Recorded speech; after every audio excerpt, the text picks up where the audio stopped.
Bienvenidos a un nuevo video de RAES. En el día de hoy estaremos abordando temas tales como el concepto de criminología y criminalística, principios metodológicos generales de la criminología y algunas teorías. Pero antes de iniciar, primero quisiéramos agradecerle al profesor Ricardo Rangel por brindarnos sus conocimientos en cuanto a la materia. Como primer punto, iniciaremos hablando sobre el concepto de criminología desde el punto de vista de diferentes autores, iniciando por Carlos Mario Molina Arrugo, que dice que la criminología es la ciencia que tiene como objeto el estudio de la criminalidad en cuanto a su génesis y desenvolvimiento social, así como también se ocupa de analizar la reacción social que tal fenómeno puede y debe suscitar. La segunda definición es por don Manuel López Rey, que dice que la criminología es aquella ciencia que está constituida por el conjunto de conceptos, teorías, resultados que se refieren a la criminalidad como fenómeno individual y social, al delincuente, a la víctima, a la sociedad y en parte y en cierta medida al sistema penal.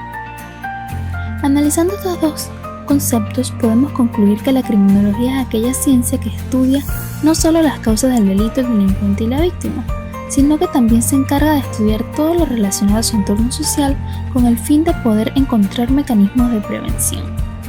Ahora bien, no hay que confundir criminología con criminalística, ya que como hemos visto anteriormente, la criminología busca entender qué lleva a la persona a cometer un delito para poder prevenirlo en un futuro y ayudar a disminuir la criminalidad. En cambio, la criminalística vendría siendo un conjunto de disciplinas que tiene como finalidad investigar quién cometió el delito, es decir, se enfoca más en el mismo hecho, quién, cómo y cuándo lo realizó.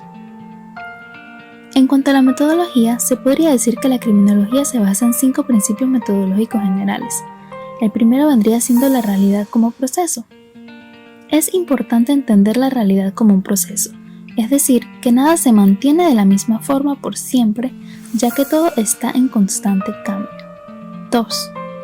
El conocimiento científico como proceso. El conocimiento humano siempre ha estado en un constante proceso, que con el pasar de los años se ha ido perfeccionando, cada vez más acercándonos a una realidad un poco más objetiva. Lo que parecía verdadero ayer, hoy no lo es. 3. Objetividad de la realidad. Hay que saber diferenciar la realidad de lo que nosotros pensamos real. 4. La relación entre conocimiento y realidad como instrumento de cambio. Y es que el conocimiento sirve para cambiar la realidad natural y la realidad social. Y 5 y último es aquel que fue aportado por Galileo Galilei, que habla del conocimiento de validación, es decir, introducir la experimentación para contrastar el conocimiento con la realidad.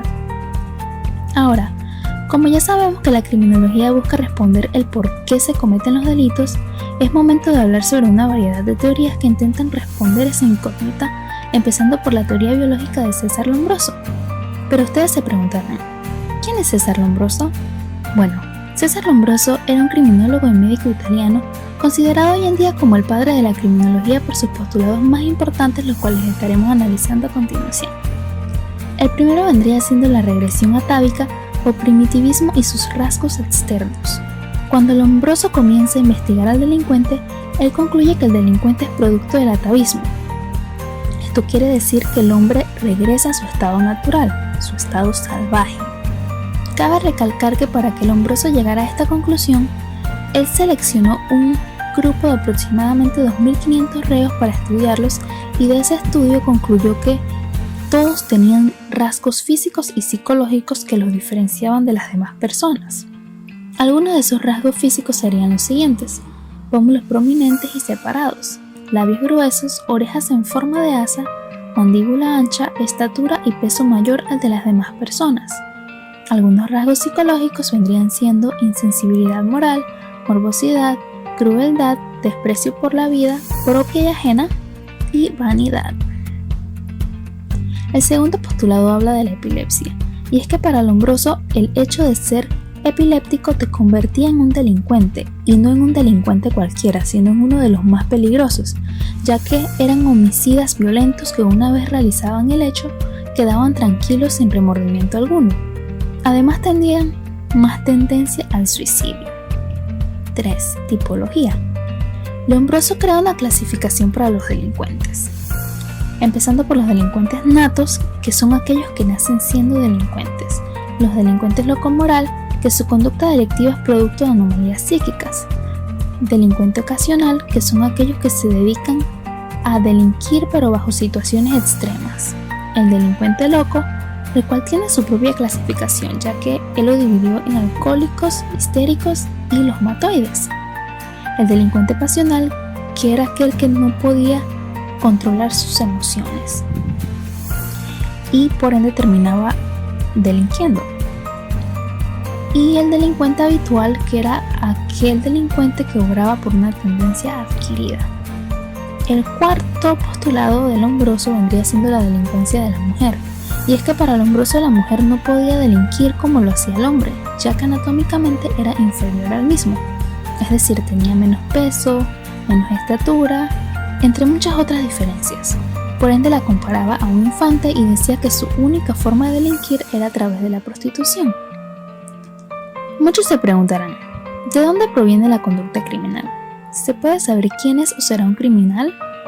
Es por eso que ahora vamos a hablar sobre nuestra siguiente teoría, que fue proporcionada por el siguiente criminólogo, Edwin Sutherland, que además también era un sociólogo que intentó dar una respuesta a través de 9 postulados en su teoría de la asociación diferencial. Los siguientes enunciados se refieren al proceso por el cual una persona en particular llega a comprometerse con la conducta criminal. 1. La conducta criminal es aprendida. Esto significa que la conducta criminal no es heredada como tal, asimismo que la persona que no está instruida, es decir, que no tiene un conocimiento previo, no desarrolla ese tipo de conducta. 2. La conducta criminal es aprendida en interacción con otras personas a través de un proceso de comunicación. Muchas veces vendría siendo una comunicación oral, como por ejemplo cuando te reúnes con tus amigos. 3. La parte principal del aprendizaje de la conducta criminal ocurre dentro de grupos personales íntimos. Esto quiere decir que para Sutherland las películas o lo que se escuchaba en la radio tenía muy poca influencia en ese aprendizaje, ya que la influencia que importaba era más bien de con quién te relacionabas. 4. Como la conducta criminal es aprendida, este aprendizaje incluye 2 divisiones. La primera vendría siendo las técnicas de comisión del delito, que en ocasiones, dependiendo del delincuente, podían ser muy complicadas o muy simples. Y la tendencia específica, que vendría siendo el motivo, el impulso, el razonamiento y la actitud. El quinto postulado habla de la tendencia específica de motivos e impulsos que se aprenden de las apreciaciones sobre las disposiciones legales como favorables o desfavorables. Esto dependerá del grupo de personas con el que te rodeas, pues si bien es cierto, hay personas que están a favor de la ley, pero también hay otras que están en contra. 6. Un individuo llega a ser delincuente por causa de un exceso de apreciaciones favorables a la violación de la ley por sobre las apreciaciones desfavorables a la violación de la ley. Este va ligado al postulado anterior.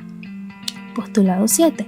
Las asociaciones diferenciales pueden variar en frecuencia, duración, anterioridad e intensidad, pues no es lo mismo una persona que desde niño haya visto todo este tipo de situaciones que cometen delincuentes a una persona que ya adulto se convierte en delincuente. 8. El proceso de aprendizaje de la conducta criminal por asociación con modelos criminales y anticriminales incluye todos los mecanismos de cualquier otra enseñanza, es decir, como por ejemplo cuando estudias biología, tú lo estás estudiando porque te interesa la biología, pero el delincuente puede que al estudiar la biología no esté necesariamente pensando en la materia en sí, sino cómo puede utilizar todo eso que le enseñaron para cometer un delito. El postulado 9 y último postulado es el que habla de que, si bien la conducta criminal es una expresión de necesidades y valores generales, no se explica por qué aquellas necesidades y valores generales, toda vez que la conducta no criminal es una expresión de las mismas necesidades y de los mismos valores.